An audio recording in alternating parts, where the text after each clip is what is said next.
कैसे कर्नाटक के railway station पर फल बेचने वाले एक लड़के ने भारत के सबसे बड़े फाइनेंशियल स्कैम को अंजाम दिया। ऐसा क्या हुआ कि 10,000 करोड़ से भी ज्यादा का घोटाला होने के बावजूद सरकार को इसे लीगल मानना पड़ा।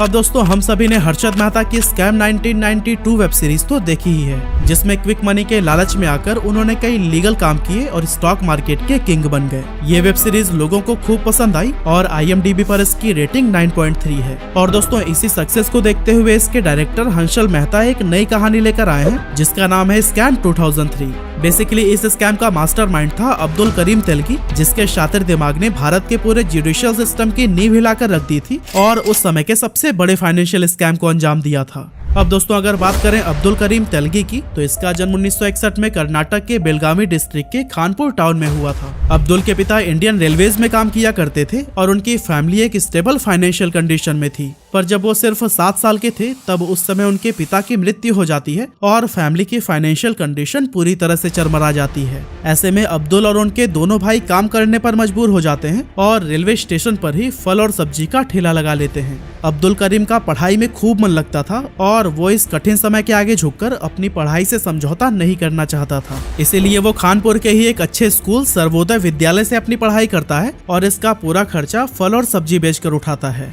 अपने लाइफ के शुरुआती दिनों में ही इतना स्ट्रगल करते हुए वो BCom की डिग्री कंप्लीट करता है और जॉब करने की सोचता है। अब्दुल करीम तेलगी एक पढ़ा लिखा और टैलेंटेड इंसान था, जिसको देखते हुए उसे कई जगहों पर आसानी से जॉब मिल गई। लेकिन मन मुताबिक जॉब न होने की वजह से उसका कभी भी काम में मन लगा ही नहीं और अल्टीमेटली उसे हर जॉब से निकाल दिया गया। हालांकि अब्दुल ने हार नहीं मानी और नई जॉब की तलाश में वो सपनों के शहर मुंबई आ गया। अब यहाँ तक की कहानी सुनकर आपको अब्दुल करीम तेलगी की स्टोरी बहुत इंस्पिरेशनल लग रही होगी, जिसने अपनी लाइफ में बहुत स्ट्रगल देखा लेकिन परिस्थितियों के आगे कभी खुद को झुकने नहीं दिया।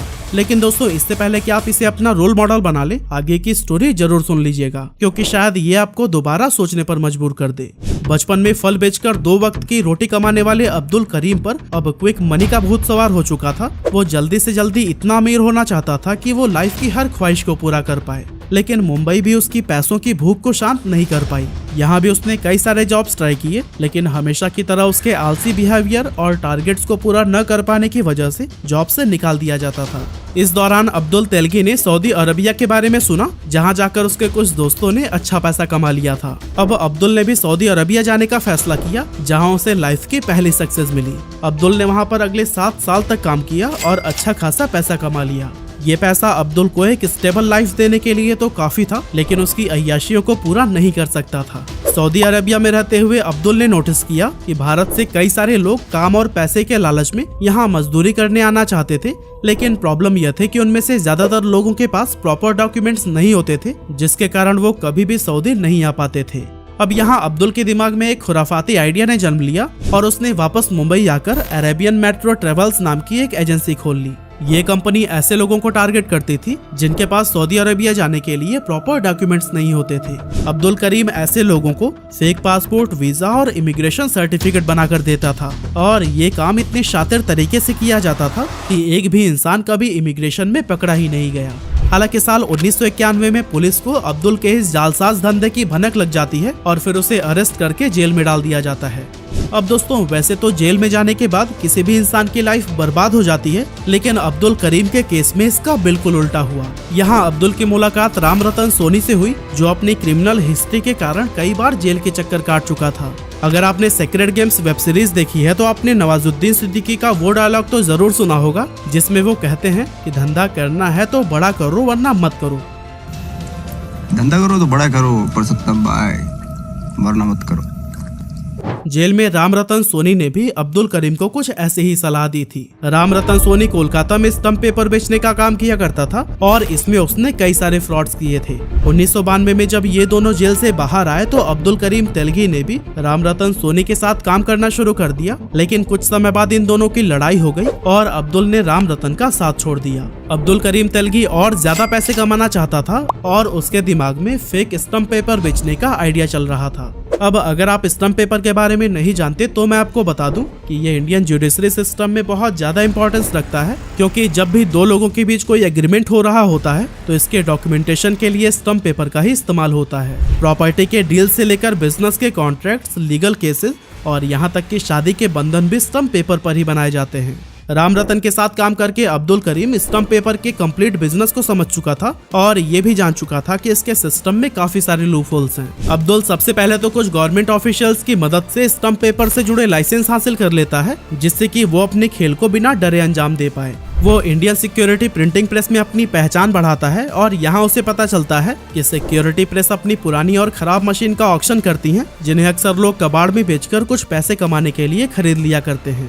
नासिक सिक्योरिटी प्रेस में हुए एक ऐसे ही ऑक्शन से अब्दुल ने स्टम्प पेपर प्रिंट करने वाली मशीन को ऊंची बोली लगाकर खरीद लिया।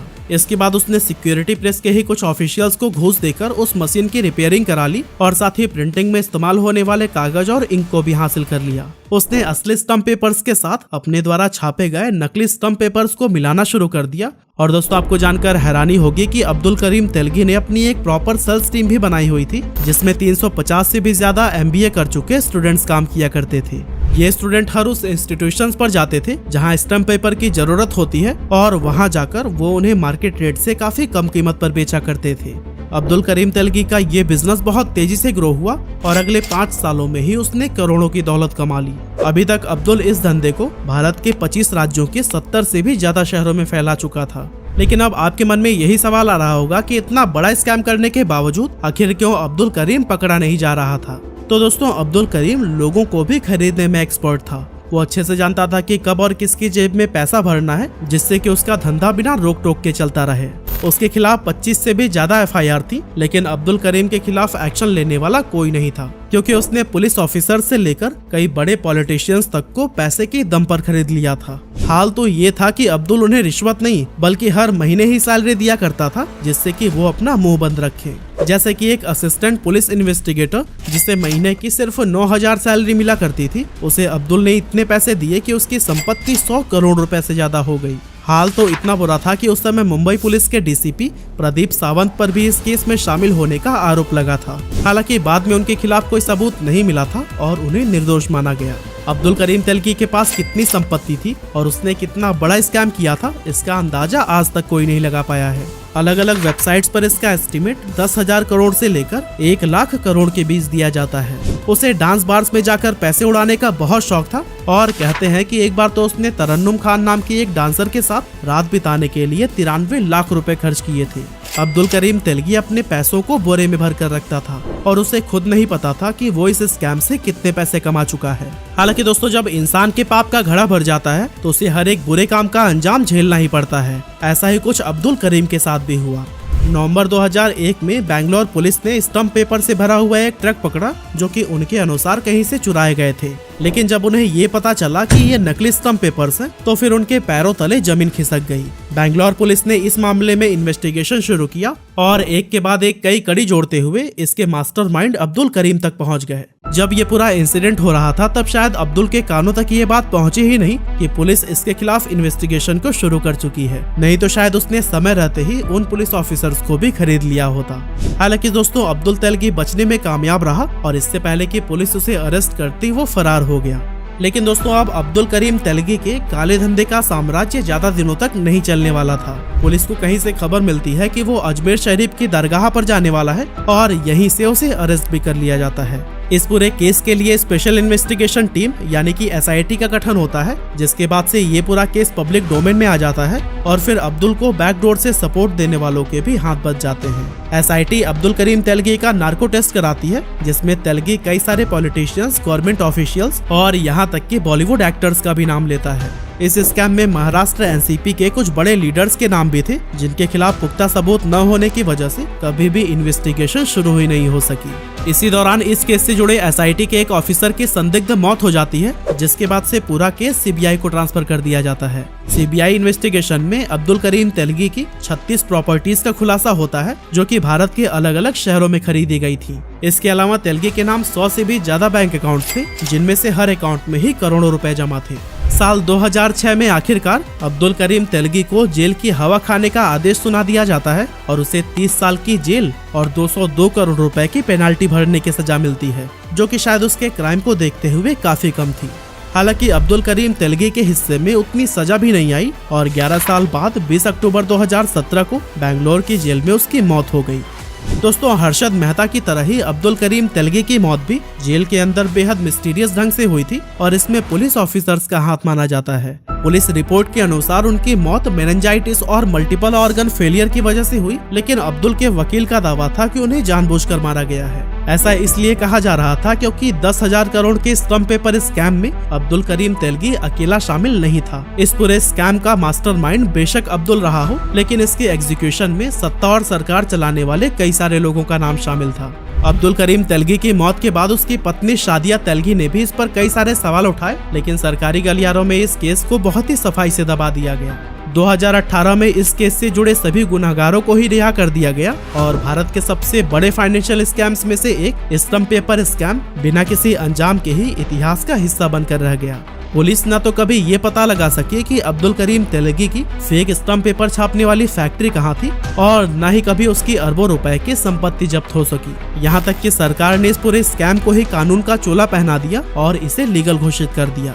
हालांकि दोस्तों, इस स्कैम को लीगल घोषित करने के पीछे एक ठोस वजह थी। अब क्योंकि 1992 से 2001 के बीच अब्दुल करीम तेलगी ने धड़ल्ले से फेक स्टम्प पेपर्स बेचे थे, इसीलिए ज्यादातर लोगों ने अपने लीगल कामों के लिए इन्हीं फेक स्टम्प पेपर्स का ही इस्तेमाल किया था। लेकिन कोर्ट के अनुसार अगर स्टम्प पेपर इलीगल थे तो उन पर किए गए सारे एग्रीमेंट कभी भी मान्य ठहराए नहीं जा सकते थे। यानी कि इन 9 सालों में हुई हर शादी, हर प्रॉपर्टी की डील और हर एक बिजनेस एग्रीमेंट इलीगल था। अगर ऐसा हो जाता तो पूरा जुडिशियल सिस्टम हिल जाने वाला था और उसका अंजाम क्या होता इसका कोई अंदाजा भी नहीं लगा सकता था। ऐसे में सरकार ने एक बड़ा फैसला लेते हुए इस पूरे स्कैम को लीगल बना दिया और बहुत बड़ी गड़बड़ी होने से रोक लिया। हालांकि अब्दुल करीम तेलगी इस स्कैम में महज एक प्यादा था या फिर राजा, ये कभी भी सामने नहीं आ सका। वैसे आप इस वेब सीरीज को देखने के लिए एक्साइटेड हैं या फिर नहीं, हमें कमेंट करके जरूर बताइएगा।